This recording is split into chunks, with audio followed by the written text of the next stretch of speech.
Chapitre 1. Les fondations de l'architecte.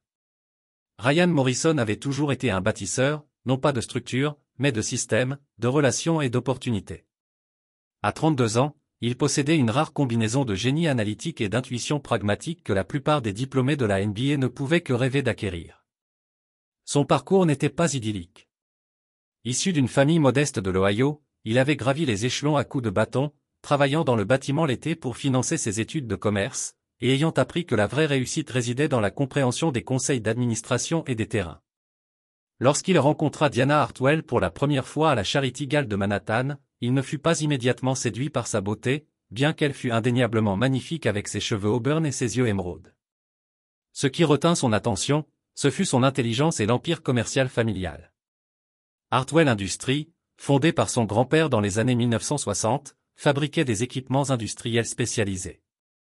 Lorsque le père de Diana, Gregory, prit la relève, l'entreprise était solide, mais stagnante, pesant 50 millions de dollars, prospère mais manquant de vision. Diana elle-même était une contradiction. Sophistiquée et pourtant étonnamment naïve face au monde des affaires dominé par sa famille.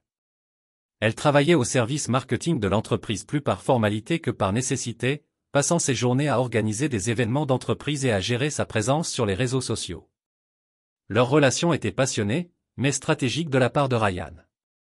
Il tenait sincèrement à Diana, mais il voyait aussi chez Hartwell Industries un potentiel que Gregory ne voyait pas. Le mariage fut une grande cérémonie, relayée par les journaux mondains, Gregory conduisant fièrement sa fille unique jusqu'à l'autel. Dans son discours, il accueillit Ryan non seulement comme un gendre, mais aussi comme un nouveau venu dans l'entreprise familiale. Ryan sourit gracieusement, élaborant déjà des plans qui transformeraient Hartwell Industries en quelque chose qui dépasserait largement l'imagination limitée de Gregory.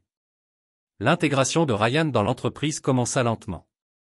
Gregory lui confia un poste intermédiaire au développement commercial, espérant qu'il apprendrait les ficelles du métier progressivement. Mais Ryan n'avait aucune intention de jouer les apprentis patients. Dès le premier mois, il avait identifié cette inefficacité majeure dans leur chaîne d'approvisionnement, 3 segments de marché inexploités et une douzaine de partenariats stratégiques potentiels susceptibles d'accroître exponentiellement le chiffre d'affaires. Sa première initiative majeure était brillante par sa simplicité. Tandis que Gregory se concentrait sur leurs clients industriels traditionnels, Ryan commençait discrètement à cultiver des relations avec des entreprises technologiques et à développer leurs capacités de production. Il comprenait que l'avenir résidait dans l'automatisation et la fabrication de précision, domaines dans lesquels les équipements Hartwell pouvaient exceller avec des modifications et une approche marketing adaptée. Diana observait l'intégration de son mari avec un mélange d'admiration et de malaise. Elle avait grandi en considérant son père comme l'autorité absolue en matière d'affaires. Mais Ryan opérait à un tout autre niveau. Il travaillait 16 heures par jour, non par désespoir, mais par enthousiasme sincère face aux possibilités qu'il voyait partout. La transformation commença véritablement au cours de sa 2e année. Il convainquit Gregory de le laisser diriger une nouvelle initiative ciblant les entreprises du secteur des énergies renouvelables. L'investissement était conséquent, près de 8 millions de dollars en réoutillage et en recherche. Mais Ryan avait bien préparé son terrain. Il avait passé des mois à nouer des relations avec les principaux décideurs des secteurs éoliens et solaires, comprenant leurs besoins spécifiques et leurs difficultés. En 18 mois, la division énergie renouvelable générait 30 millions de dollars par an. Gregory était ravi, mais aussi quelque peu déconcerté par la rapidité du succès. Il avait dirigé l'entreprise pendant 20 ans, enregistrant une croissance régulière, quoique modeste. Ryan avait révolutionné toute leur position sur le marché en moins de 2 ans. Mais Ryan n'en était qu'à ses débuts. Il commença à mettre en œuvre une approche systématique du développement commercial que Gregory ne comprenait pas pleinement. Chaque relation client, chaque accord fournisseur, chaque partenariat stratégique était soigneusement structuré pour créer des dépendances à long terme bénéfiques pour Hartwell Industries. Plus important encore, Ryan veillait à ce que nombre de ses relations cruciales reposent sur une confiance personnelle, avec lui-même. Alors que le chiffre d'affaires de l'entreprise atteignait les 100 millions de dollars, la position de Ryan devint de plus en plus centrale dans les opérations. Il créa un réseau d'influence qui s'étendait bien au-delà des frontières traditionnelles de l'entreprise, nouant des alliances avec des fournisseurs, des clients et des leaders du secteur qui le considéraient comme le moteur du succès de Hartwell. Pendant ce temps, Diana commençait à se sentir éclipsée par l'importance croissante de son mari. L'entreprise, héritage familial, devenait le domaine de Ryan, et elle se retrouvait de plus en plus insignifiante dans ses opérations. Ce ressentiment grandissant allait être la première faille dans les fondations de leur mariage. Chapitre 2, l'Empire en construction. Dès la 3e année de mandat de Ryan, Hartwell Industries était devenue méconnaissable par rapport à la modeste entreprise héritée par Gregory. Le chiffre d'affaires avait triplé pour atteindre 150 millions de dollars. Mais surtout, Ryan avait fondamentalement transformé la position de l'entreprise dans l'écosystème industriel. Il l'avait fait passer du statut de fabricant d'équipements traditionnels à celui de partenaire indispensable à la réussite opérationnelle de ses clients. La stratégie de Ryan était méthodique et brillante. Il avait identifié que le principal défi de son client n'était pas seulement la qualité des équipements, mais aussi l'intégration, la maintenance et l'optimisation. Il a donc créé des offres de services complètes qui ont rendu Hartwell Industries indispensable aux opérations quotidiennes de ses clients. Plus important encore, ces services étaient structurés de manière à ce que Ryan entretienne personnellement les relations clés avec les grands comptes. L'accord avec Meridian Corporation illustre parfaitement l'approche de Ryan. Meridian était un important sous-traitant de l'aérospatiale cherchant à moderniser ses capacités de production. Au lieu de se contenter de lui vendre des équipements, Ryan proposait un partenariat opérationnel complet. Hartwell fournirait des machines sur mesure, un support technique continu, des conseils d'optimisation en temps réel et des pièces de rechange garanties pendant 10 ans. Le contrat s'élevait à 40 millions de dollars sur 5 ans. Mais surtout, il rendait Meridian totalement dépendante de Hartwell Services. Ryan a répété cette stratégie avec des dizaines de grands comptes. Pinnacle Manufacturing, Atlas Industries et Cornerstone Systems sont devenus non seulement des clients, mais des partenaires dépendants dont les activités subiraient d'importantes perturbations en cas d'interruption des services de Hartwell. Il a soigneusement structuré ces relations de sorte que, si les contrats étaient légalement conclus avec Hartwell Industries, les relations personnelles et le savoir-faire opérationnel lui appartenaient. Gregory a observé cette transformation avec une ambivalence croissante. Il était ravi du succès financier, mais de plus en plus mal à l'aise face à sa perte d'importance. Les réunions du conseil d'administration de l'entreprise sont devenues des forums où Ryan présentait des stratégies que Gregory pouvait à peine suivre, et encore moins contribuer significativement. Les clients qui appelaient autrefois Gregory directement s'adressaient désormais directement à Ryan pour toute décision importante. Ce changement de rapport de force a créé des tensions inattendues. Diana s'est retrouvée tiraillée entre la loyauté envers son père et l'admiration pour les compétences de son mari. Elle a vu Gregory lutter pour maintenir son autorité dans sa propre entreprise, tandis que Ryan imposait sans effort le respect des employés, des clients et des partenaires du secteur. La situation s'est complexifiée lorsque Ryan a entamé son expansion internationale. Il avait identifié des opportunités sur les marchés d'Asie du Sud-Est susceptibles de doubler le chiffre d'affaires en 3 ans. Mais cette expansion nécessitait d'importants investissements et des changements opérationnels qui mettaient Gregory profondément mal à l'aise. Nous avons toujours été une entreprise nationale, a affirmé Gregory lors d'une réunion animée du conseil d'administration. Cette expansion internationale est trop risquée, trop rapide, a calmement présenté Ryan, présentant une analyse de marché, des projections financières et des accords préliminaires avec des partenaires potentiels en Malaisie et au Vietnam. Les chiffres étaient convaincants, mais la résistance de Gregory n'était pas vraiment liée à l'évaluation des risques, mais plutôt à une question de contrôle. Il pressentait que cette expansion consoliderait la position de Ryan comme véritable dirigeant de l'entreprise, tout en reléguant Gregory à son rôle officiel. Malgré les réserves de Gregory, le conseil d'administration approuva le plan d'expansion internationale de Ryan. En 18 mois, les activités de Hartwell en Asie du Sud-Est généraient 80 millions de dollars par an. Le chiffre d'affaires total de l'entreprise atteignit 280 millions de dollars, ce qui en fit un acteur majeur de son secteur. Mais ce succès eut des conséquences inattendues. Diana, initialement fière des réalisations de Ryan, commença à se sentir de plus en plus isolée et pleine de ressentiment. Elle avait grandi comme la fille de Gregory Hartwell, héritant de son statut et de son importance. Désormais, elle n'était plus que l'épouse de Ryan Morrison, marginal dans l'empire commercial qui portait son nom de famille, mais agissait selon la vision de son mari. Son ressentiment s'intensifia lorsqu'elle réalisa à quel point Ryan avait transformé non seulement les opérations de l'entreprise, mais aussi sa culture. Les employés qui avaient travaillé pour son père pendant des décennies se tournent désormais vers Ryan pour le leadership et la direction. Les conversations lors des fêtes de Noël au bureau tournaient autour des dernières initiatives stratégiques de Ryan plutôt que des valeurs et pratiques traditionnelles de l'entreprise.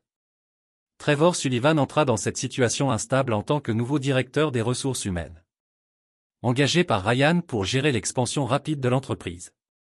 Trevor était charismatique, d'une beauté conventionnelle et possédait exactement le genre de savoir-être que Diana trouvait de plus en plus absent chez son mari, extrêmement concentré. Ryan, lui, passait son temps à analyser, planifier et construire l'avenir. Trevor était charmant, présent et attentif aux besoins émotionnels immédiats. L'attirance de Diana pour Trevor a débuté de manière assez innocente. Conversations informelles sur les événements de l'entreprise, frustration partagée quant à sa marginalité par rapport aux activités principales de l'entreprise, puis discussions de plus en plus personnelles sur le sentiment d'être sous-estimé et ignoré.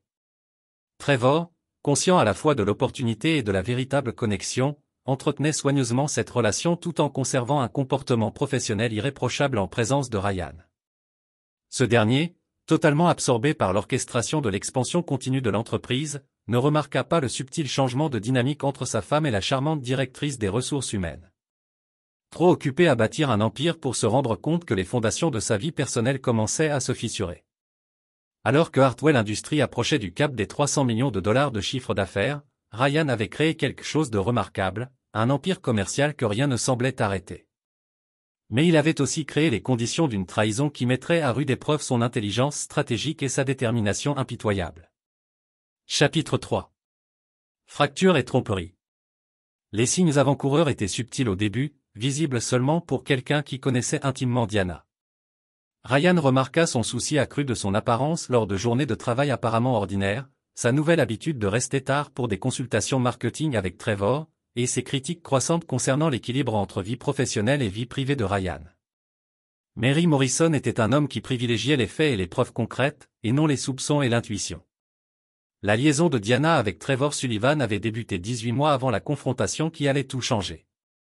Ce qui n'était au départ qu'un réconfort émotionnel s'était transformé en réunion clandestine, en voyage d'affaires inventé et en un réseau complexe de tromperies que les deux participants croyaient invisibles pour le brillant mais préoccupé Ryan. Ils l'avaient complètement sous-estimé. Ryan avait bâti son succès sur sa compréhension des systèmes, des relations et du comportement humain. Il avait créé un empire commercial en identifiant des schémas que d'autres ignoraient et en anticipant des conséquences que d'autres ne pouvaient prévoir. Ces mêmes compétences lui ont permis d'être particulièrement attentif aux changements dans son environnement personnel, même lorsque son esprit était concentré ailleurs. Il a d'abord remarqué les changements de comportement de Trevor lors des réunions du conseil d'administration. L'homme, jusque-là respectueux sur le plan professionnel, est devenu subtilement provocateur, posant des questions qui semblaient destinées à saper l'autorité de Ryan plutôt qu'à comprendre ses stratégies. Trevor a commencé à formuler des suggestions sur l'orientation de l'entreprise qui dépassaient clairement son expertise en RH, se positionnant comme quelqu'un ayant une vision plus large des affaires. Plus révélateur encore, les plaintes de Diana concernant les horaires de travail de Ryan se sont multipliées à mesure que l'entreprise franchissait de nouveaux paliers de succès. Lorsqu'Hartwell Industries a remporté l'énorme contrat de 60 millions de dollars sur 3 ans avec le groupe Richardson, Diana n'a pas réagi par des réjouissances, mais par des critiques concernant l'absence de Ryan au mariage de son cousin pour des négociations. Ryan a commencé à documenter ses tendances avec la même approche méthodique qu'il utilisait pour la veille stratégique. Il a installé des caméras de sécurité dans son bureau à domicile, examiné les journaux d'accès de l'entreprise et discrètement engagé un détective privé. Non pas pour confirmer ses soupçons, mais pour comprendre l'ampleur de la situation. Les preuves étaient accablantes et exhaustives. Trevor et Diana se rencontraient régulièrement au Marriott du centre-ville, utilisant les cartes de crédit professionnelles auxquelles Trevor avait accès pour régler leurs dépenses. Ils avaient fait des week-ends à Chicago et à Boston, soi-disant pour des séminaires de développement professionnel que l'enquête de Ryan avait révélé être fictif. Mais Ryan avait découvert quelque chose de bien plus troublant qu'un simple adultère. Les conversations de Trevor et Diana, captées par la surveillance de l'enquêteur, ont révélé des projets qui allaient au-delà de leur liaison. Ils ont évoqué la chute inévitable de Ryan, spéculé sur le choix éventuel de Gregory comme successeur et fantasmé sur le contrôle conjoint de Hartwell Industries. Trevor avait systématiquement sapé la position de Ryan auprès de Gregory, semant le doute sur la viabilité de ses stratégies d'expansion agressive.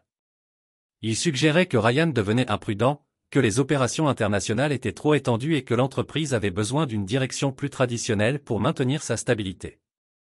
Gregory, déjà inquiet de la diminution de son rôle, était réceptif à ces préoccupations. Trevor s'est soigneusement positionné comme la voix d'un jugement commercial prudent, quelqu'un capable d'aider Gregory à reprendre le contrôle de sa propre entreprise. Leur conversation privée, rapportée par Trevor à Diana, révélait la détermination croissante de Gregory à destituer Ryan. Ryan assimila cette information avec la froideur qui avait fait son succès. Il ne ressentit ni dévastation émotionnelle ni chagrin d'amour, seulement une clarté cristalline sur la marche à suivre. Diana et Trevor lui avaient déclaré la guerre sans se rendre compte que leur ennemi était bien plus redoutable qu'ils ne l'imaginaient. Plutôt que de les affronter immédiatement, Ryan commença à mettre en œuvre des contre-mesures. Il restructura ses relations avec ses clients clés afin de renforcer encore les liens personnels, transféra des connaissances opérationnelles cruciales vers des systèmes sécurisés auxquels lui seul avait accès, et commença à liquider discrètement certains de ses investissements les plus vulnérables afin de se constituer des liquidités pour la bataille à venir. Plus important encore, Ryan commença à tout documenter, chaque email, chaque contrat, chaque relation client, chaque décision stratégique. Il créa des archives exhaustives qui démontraient son rôle indispensable dans la réussite de Hartwell. Il commença également à contacter des chasseurs de tête et des investisseurs potentiels, non pas parce qu'il prévoyait de partir, mais parce qu'il souhaitait comprendre ses options et sa valeur marchande. L'ironie ne lui échappa pas. Tandis que Trevor et Diana complotaient pour détruire sa position, Ryan la renforçait en réalité. Leur tromperie avait éveillé un pragmatisme impitoyable qui le rendait encore plus redoutable qu'auparavant. Il avait fait de Hartwell Industries un empire de 400 millions de dollars. Mais il y était parvenu en respectant les règles de Gregory et en préservant l'harmonie familiale.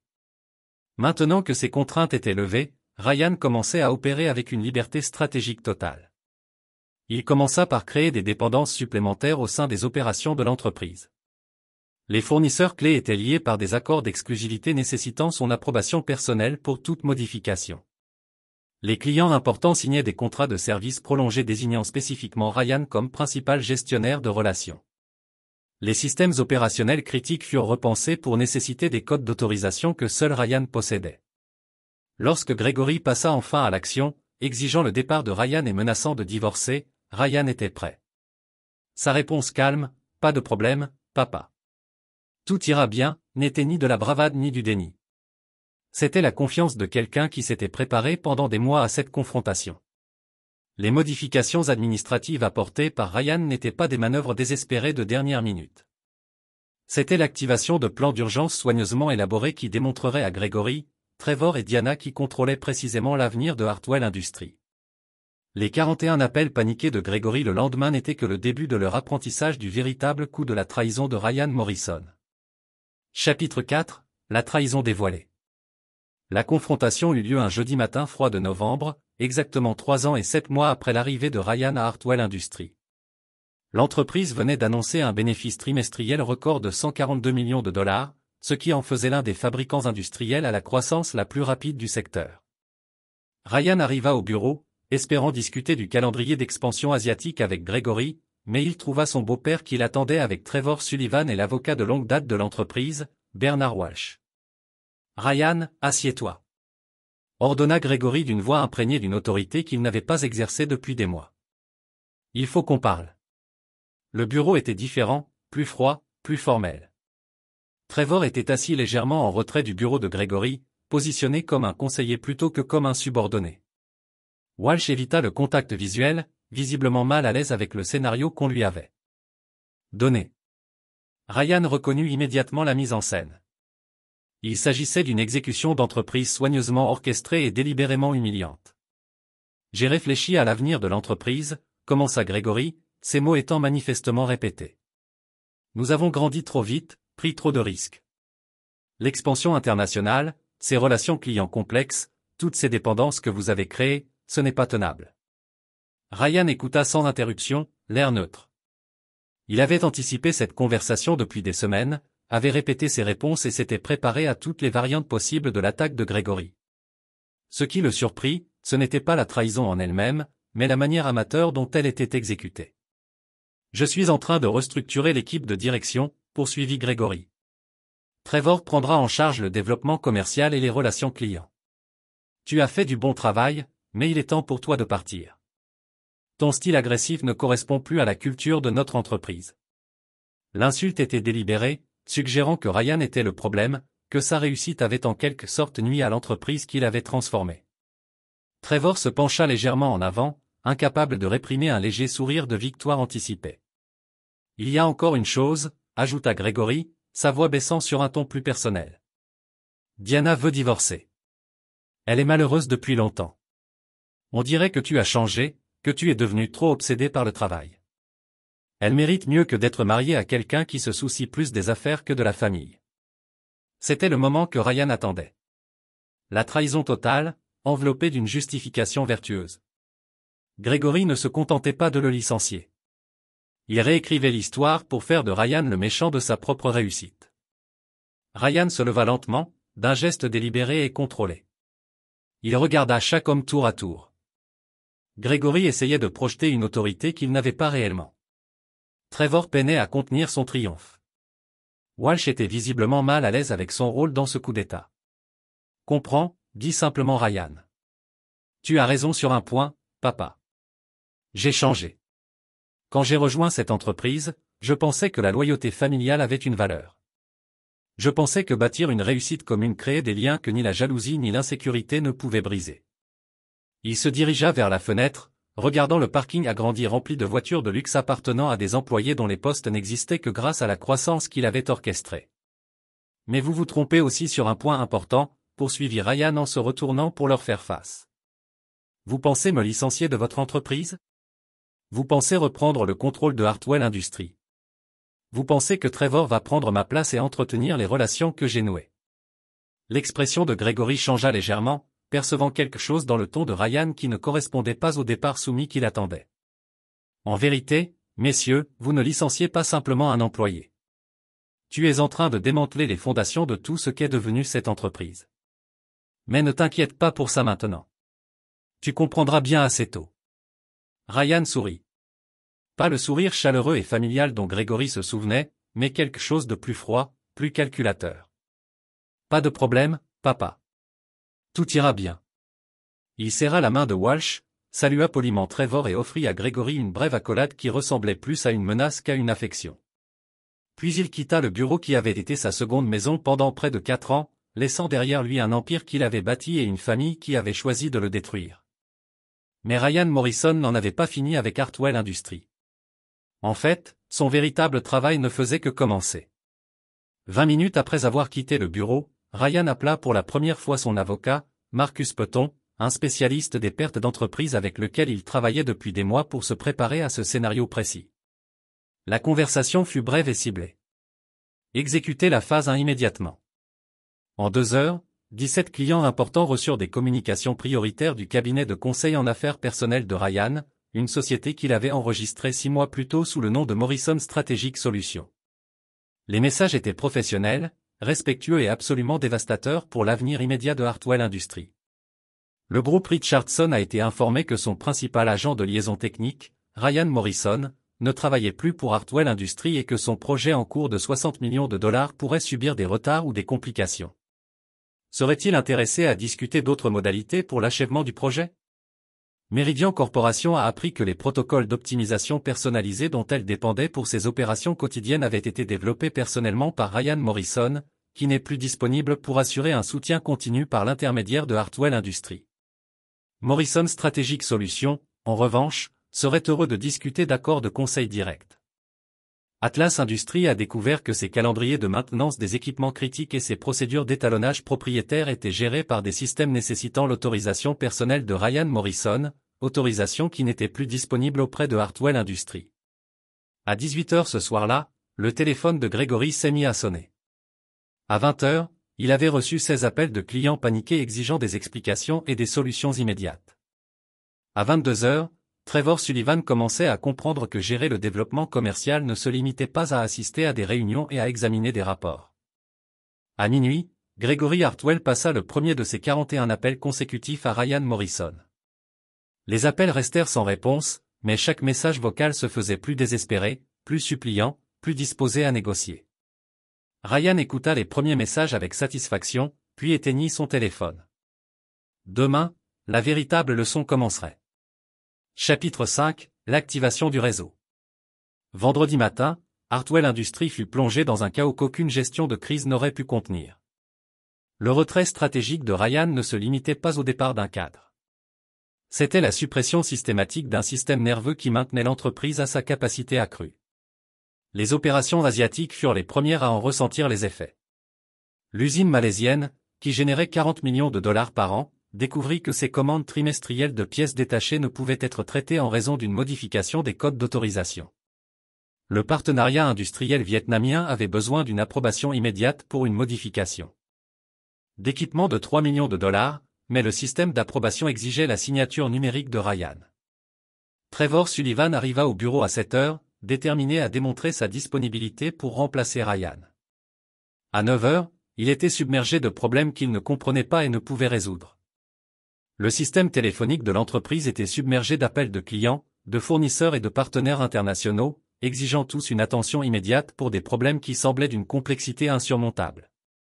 Où sont les dossiers des relations clients ? Demanda Trevor à Patricia Kim, l'ancienne assistante de Ryan. Monsieur Morrison conservait les notes détaillées des relations et les protocoles de contact sur son serveur personnel sécurisé. Patricia répondit avec professionnalisme. Les dossiers de l'entreprise contiennent des informations contractuelles de base, mais les détails opérationnels et l'historique des relations personnelles ne sont pas accessibles. Trevor la regarda, incrédule. Comment ça, inaccessible ? Il s'agit d'informations de l'entreprise. En fait, monsieur, le système de gestion des relations était la propriété intellectuelle personnelle de monsieur Morrison.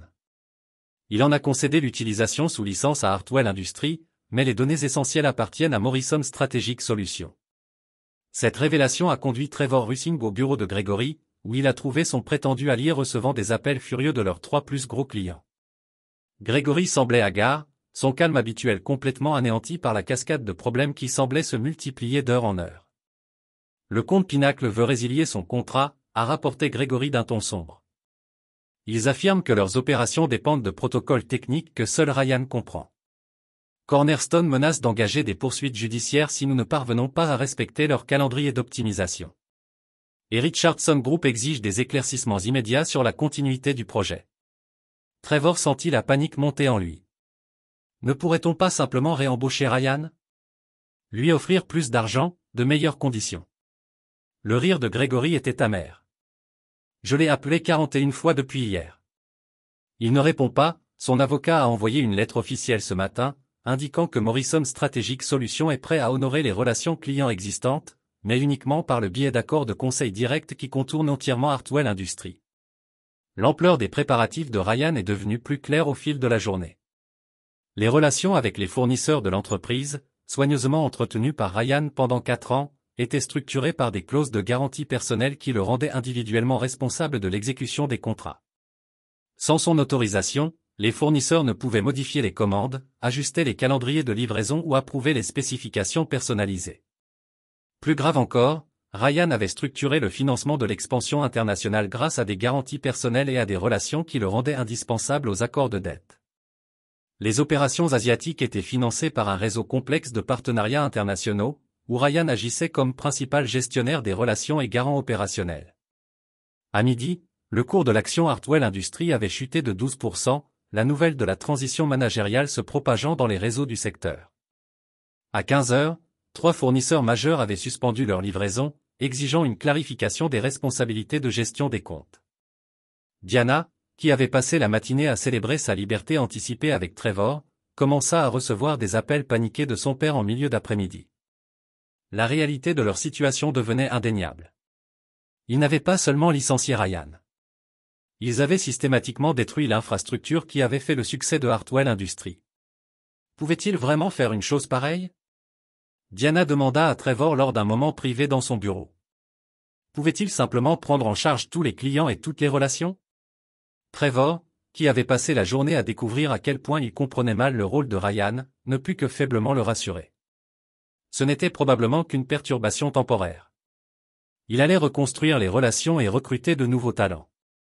Mais alors même qu'il parlait, Trevor savait que la situation était bien pire que la simple gestion des relations. Ryan ne s'était pas contenté de bâtir des relations clients. Il avait créé des dépendances opérationnelles qui rendaient Hartwell Industries essentielle aux fonctions quotidiennes de ses clients. Plus important encore, il avait structuré ses dépendances de manière à ce que son implication personnelle soit irremplaçable. L'après-midi apporta une nouvelle qui rendit leur situation encore plus précaire. 3 des principaux ingénieurs de Hartwell avaient démissionné et accepté des postes chez Morrison Strategic Solutions. deux responsables de comptes clés leur emboîtèrent le pas, emportant avec eux leurs connaissances institutionnelles et leurs relations clients. Patricia Kim porta le coup de grâce en remettant à Grégory une notification officielle l'informant que les logiciels propriétaires développés par Ryan pour la gestion de la relation client, l'optimisation opérationnelle et la coordination logistique internationale étaient concédés sous licence à Hartwell Industries sur une base mensuelle. Morrison Strategic Solutions mettait fin à ces licences avec effet immédiat. Concrètement, qu'est-ce que cela signifie? Grégory exigea, cela signifie, monsieur, que nous perdons l'accès au système qui gère 280 millions de dollars de relations clients, suivent 40 millions de dollars d'opérations internationales et coordonne la chaîne d'approvisionnement de nos principaux processus de fabrication.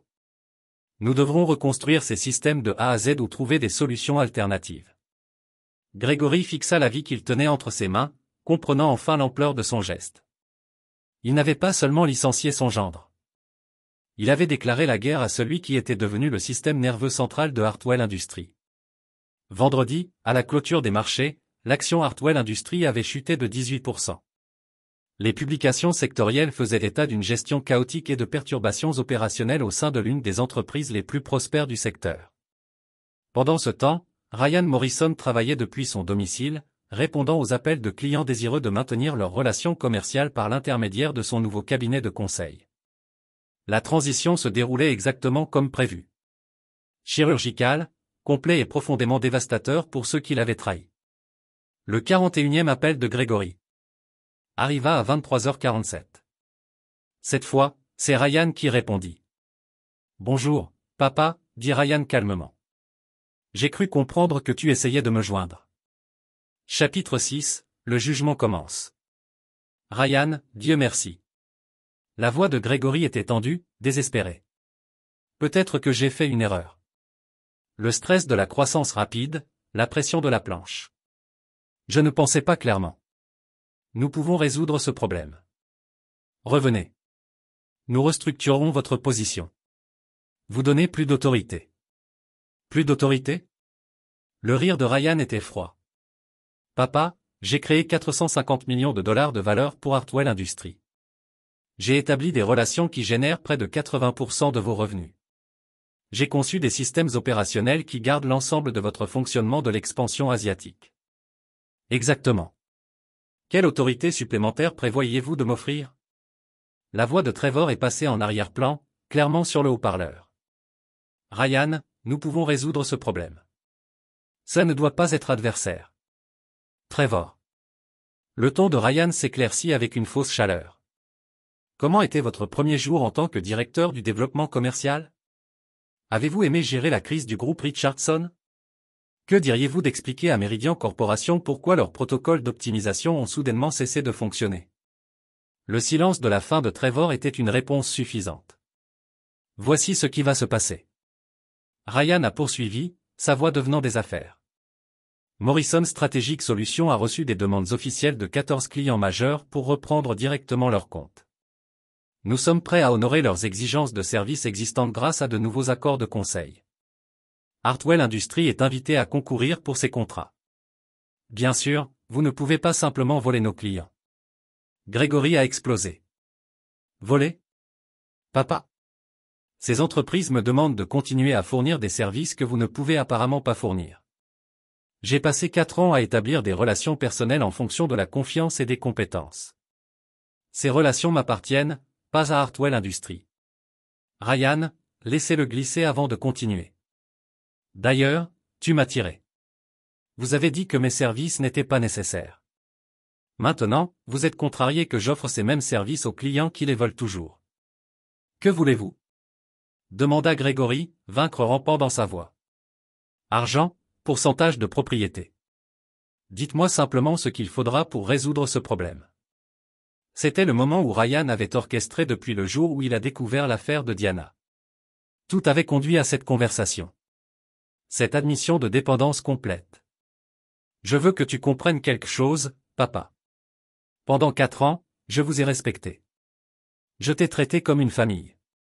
J'ai intégré votre entreprise en un empire tout en maintenant la fiction dans laquelle vous étiez encore charge. J'ai fait ça par amour pour Diana et le respect de l'héritage Hartwell. La voix de Ryan durcit. Mais vous avez choisi de trahir ce respect. Vous avez choisi de conspirer avec l'amant de ma femme pour me détruire.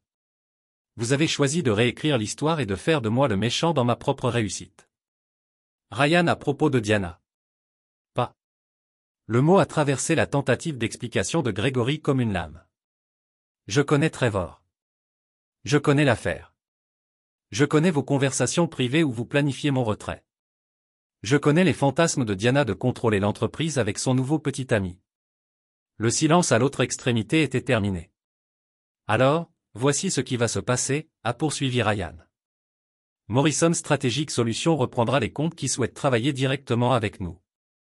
Nos contrats préliminaires suggèrent que nous gérerons environ 320 millions de dollars d'activités annuelles d'ici la fin du mois prochain.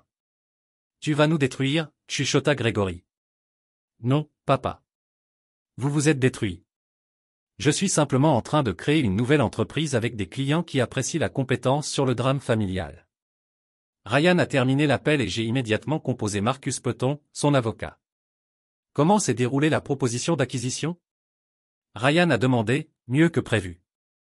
Le groupe Richardson est très intéressé par une structure de partenariat direct. Meridian Corporation souhaite discuter des accords de conseil exclusifs et nous avons eu 3 demandes de renseignements sur les sociétés sur l'acquisition de Hartwell Industries contractent directement par le biais de nous. Hartwell Industries. Bonjour, Diana. C'est fascinant. Dites-moi, de quels innocents vous inquiétez-vous? Votre père, qui a conspiré pour détruire ma carrière. Trevor, qui l'a aidé à planifier mon retrait tout en dormant avec ma femme. Étiez-vous, qui me ment sur mon visage depuis 18 mois. Diana Sapp était audible par téléphone. J'ai fait des erreurs, mais ce n'est plus seulement nous. Vous détruisez l'entreprise, les emplois des gens, l'héritage familial. L'héritage familial, répéta lentement Ryan. Vous voulez dire l'héritage que j'ai créé en transformant une entreprise de 50 millions de dollars en un empire de 450 millions de dollars. Cet héritage? Ce n'est pas juste. L'entreprise existait avant vous. Oui, ça l'a fait. C'était une petite entreprise stagnante que votre père rencontrait sa pertinence. Je l'ai transformé en quelque chose de remarquable et maintenant je vais le transformer à nouveau. Que voulez-vous dire? Ryan sourit mais elle ne pouvait pas le voir. Je veux dire que Diana qu'au moment où j'en ai fini, il n'y aura pas de chair de cœur pour discuter. Mais ne vous inquiétez pas, Morrison Strategic Solutions embauchera. Trevor peut postuler pour un poste dans notre service RH. Le salaire ne sera pas tout à fait à quoi il est habitué, mais nous croyons qu'il faut donner aux gens la possibilité de faire leurs preuves. L'appel s'est terminé par les larmes de Diana, mais Ryan n'a ressenti aucune satisfaction de sa douleur. Il ne s'agissait pas de vengeance émotionnelle. Il s'agissait de justice, de conséquences et de construire quelque chose de nouveau des cendres de la confiance détruite. La phase 2 commencerait lundi matin, et à la fin du mois, toutes les personnes impliquées comprendraient exactement ce qu'ils avaient perdu lorsqu'ils ont choisi de trahir Ryan Morrison. Chapitre 7, Empire reconstruit. Lundi matin a marqué le début de ce que les revues financières appelleraient plus tard le démantèlement des entreprises le plus chirurgical dans l'histoire des affaires modernes. Ryan Morrison n'a pas perdu de temps avec une satisfaction émotionnelle ou une petite vengeance. Il a mis en œuvre une stratégie d'acquisition systématique qui était à la fois légalement inentrée et dévastatrice dans son efficacité.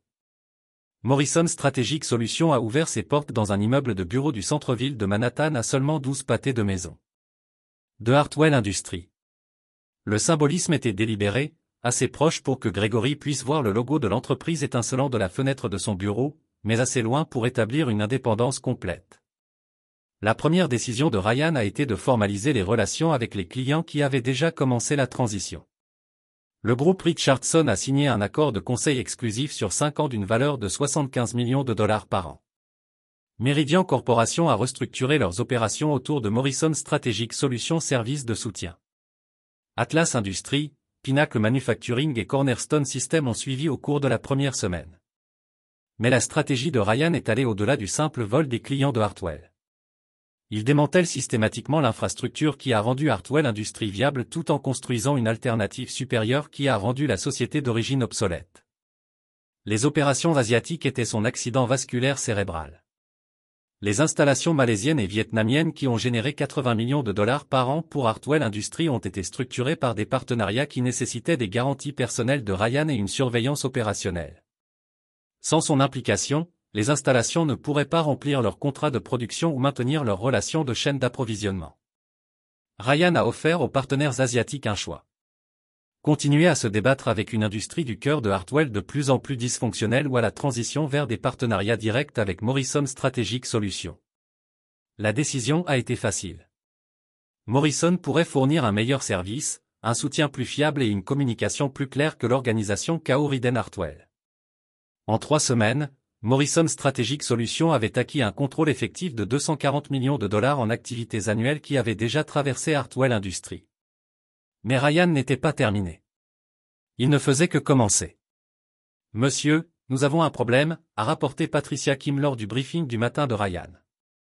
Patricia avait été la première employée de Hartwell Industries à rejoindre Morrison Strategic Solutions, apportant avec ses connaissances institutionnelles et ses relations avec les clients qui ont été inestimables pendant la transition. « Quel genre de problème ?» demanda Ryan, bien que son ton suggérait qu'il le savait déjà.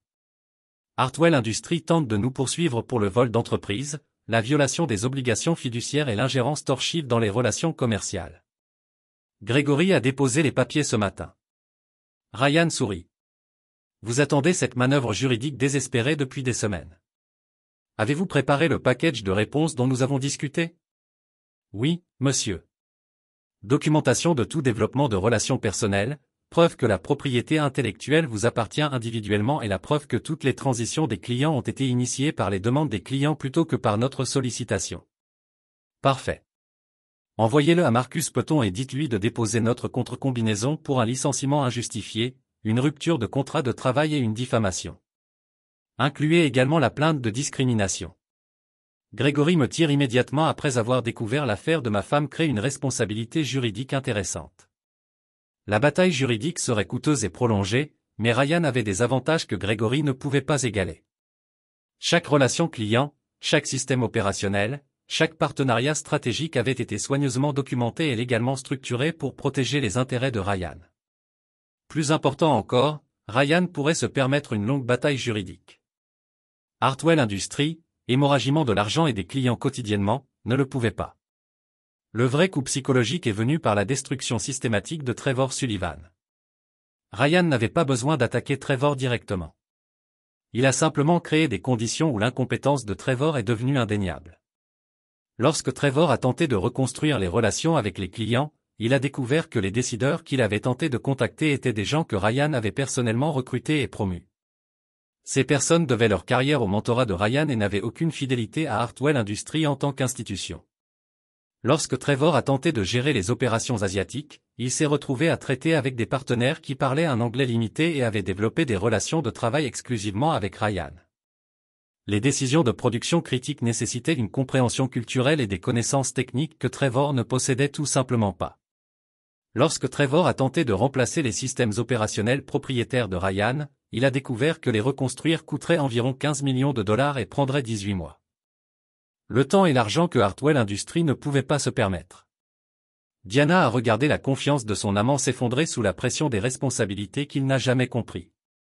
L'homme qui avait semblé si sophistiqué et capable dans les chambres d'hôtel et les conversations privées se révélait fondamentalement hors de sa profondeur face à de vrais défis commerciaux. Peut-être que nous devrions juste essayer de faire la paix avec Ryan, a suggéré Diana lors d'une de leurs conversations de plus en plus tendues. La réponse de Trevor a été amère. Il n'est pas intéressé par la paix. Il est intéressé à nous détruire. Trevor avait tort. Ryan n'était pas intéressé à les détruire. Il était intéressé à construire quelque chose de mieux à partir des ressources qu'il ne pouvait plus gérer efficacement. Leur destruction était simplement une conséquence naturelle de leur incompétence. À la fin du premier mois, Morrison Strategic Solutions avait atteint 47 employés et générait 28 millions de dollars de revenus mensuels.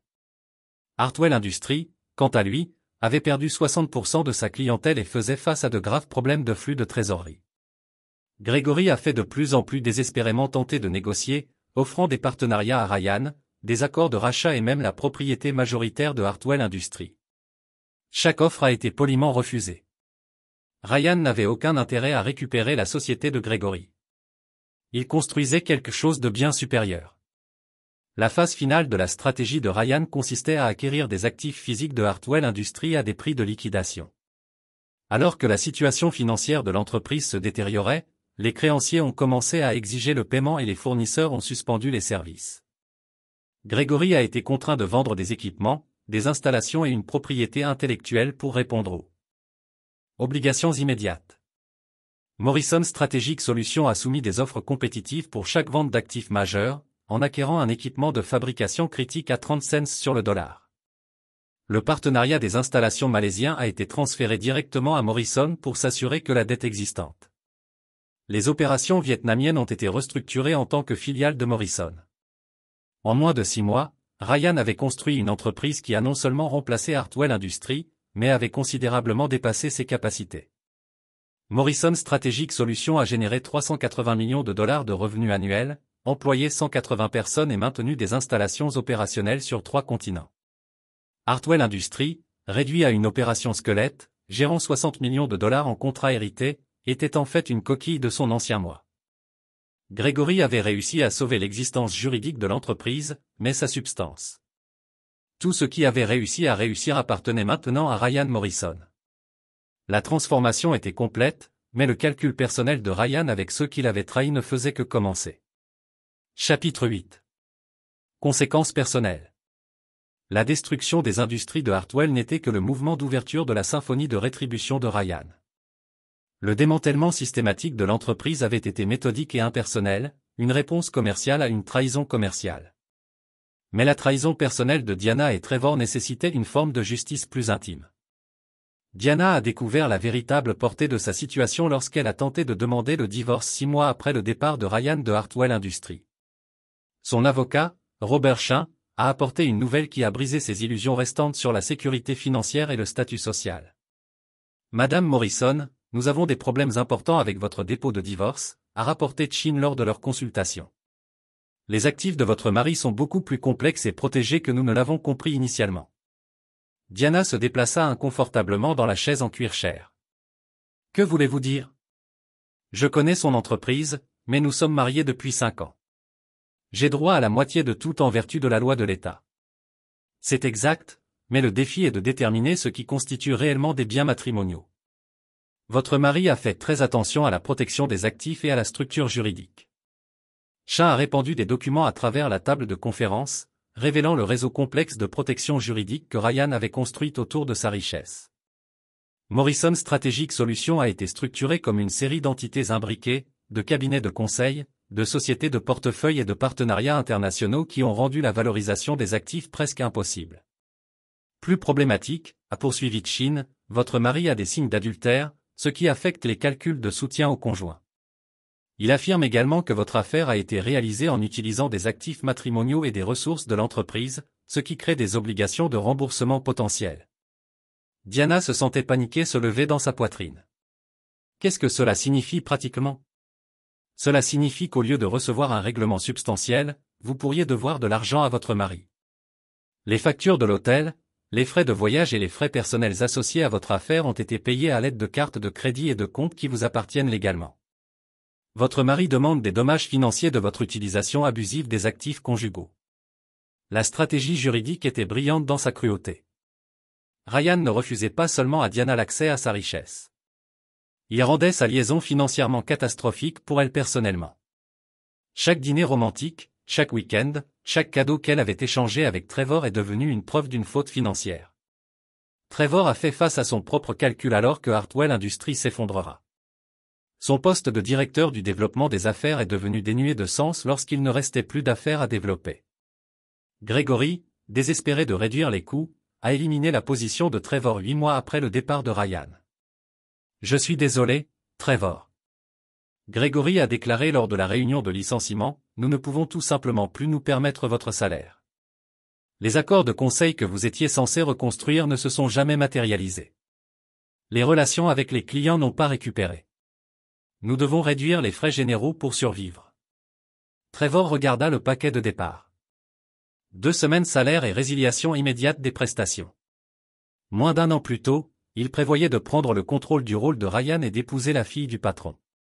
Maintenant, il était au chômage, associé à une entreprise qui a échoué et a été romantique avec une femme dont le divorce devenait une catastrophe financière.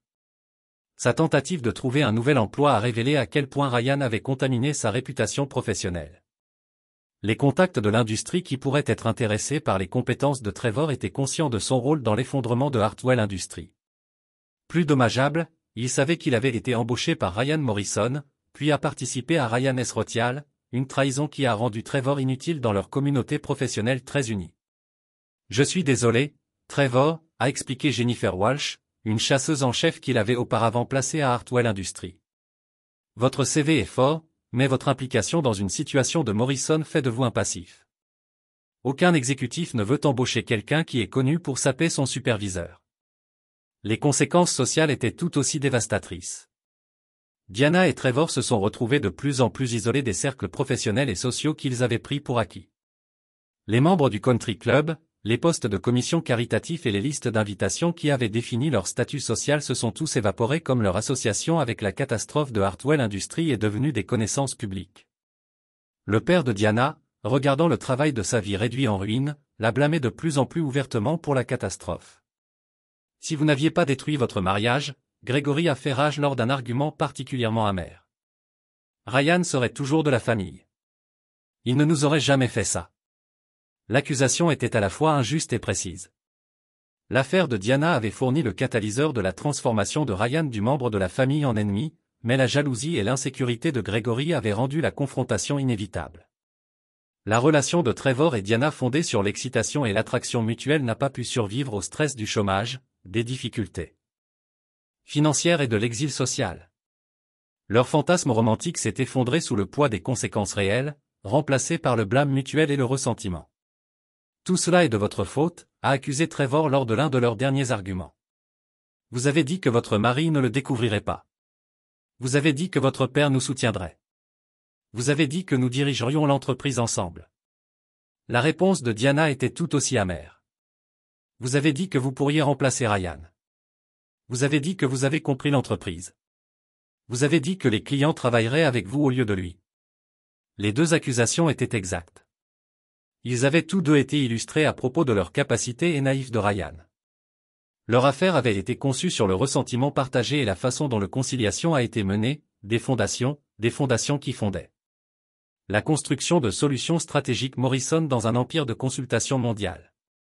Alors que Trevor est resté au chômage et de plus en plus désespéré, Ryan a embauché les meilleurs talents de l'industrie, offrant des packages de rémunération qui reflètent la rentabilité des solutions stratégiques de Morrison. Déception. Cela signifiait l'exclusion du monde du succès, de l'influence et de la prospérité que Ryan contrôlait maintenant. Mais la rétribution de Ryan était loin d'être complète.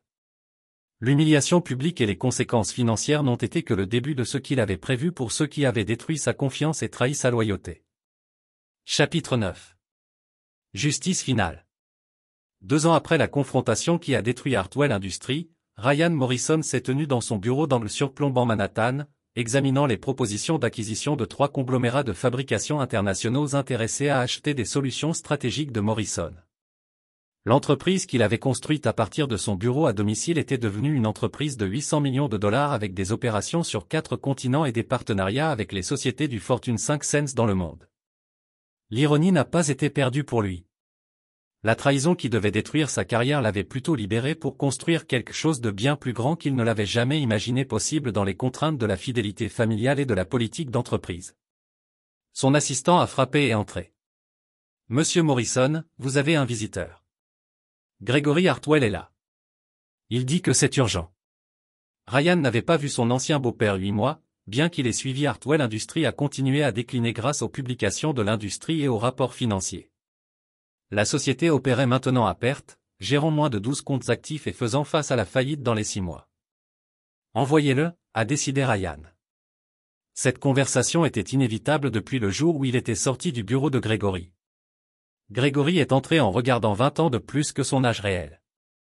Le stress de regarder l'effondrement du travail de sa vie avait fait un péage visible. Cheveux gris, ligne profonde autour de ses yeux et une posture vaincue qui parlait d'épuisement complet.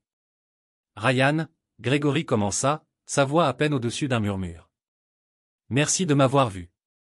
Asseyez-vous, Gregory. L'utilisation de son prénom au lieu de papa était délibérée, établissant la distance formelle qui existait maintenant entre eux. Je suis venu demander votre aide, a continué Gregory, m'installant sur la chaise en face du bureau de Ryan. L'entreprise est terminée. Nous allons déposer un bilan le mois prochain à moins que quelque chose ne change. Ryan est resté silencieux, permettant à Gregory de continuer.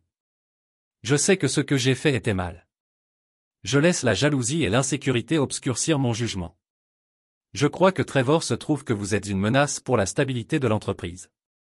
J'ai participé à la destruction de la meilleure chose qui soit arrivée à Hartwell Industries. Vous avez fait plus que participer, Gregory. Vous l'avez orchestré. Vous avez planifié mon retrait. Vous avez choisi mon remplacement. Et vous avez livré le message personnellement. Gregory hocha la tête, des larmes se formant dans ses yeux. Je sais. Je prends l'entière responsabilité, mais je ne suis pas ici juste pour moi. Il y a encore 43 employés à Hartwell Industries. Ils vont perdre leur emploi à cause de mes erreurs. C'était le moment où Ryan avait prévu. La reconnaissance complète de la responsabilité et l'appel à son sens de la miséricorde. Que me demandez-vous exactement de faire?